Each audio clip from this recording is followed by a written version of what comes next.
আসসালামু আলাইকুম। নামাজ পড়ে এখন নাস্তার জন্য আসতাম। কিছু মহিলা আছে ইজ্জতের জন্য ঘর সংসার করে, বাচ্চা লালন করে, ঘরে থেকেই কি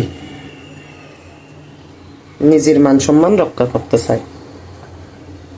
আর কিছু পুরুষ ওই সমস্ত নারীদেরকে বলে তুমি ইনকাম করো, গার্মেন্টস করো। পুরুষ এটা নিজে জানে যে সে কিভাবে চলবে, কিন্তু তার বোঝে ইজ্জত করে চলতেছে সুন্দর করে, সেটা সেও বুঝতে চাই নাও, বুঝতে পারেও না। তো একটা ঘরের নারীকে গার্মেন্টস করতে বলে যে এই পুরুষটা কতটুকু গুরুত্বপূর্ণ কথা বলতেছে সেটা আপনারা কমেন্টে জানাবেন। আল্লাহ হাফেজ।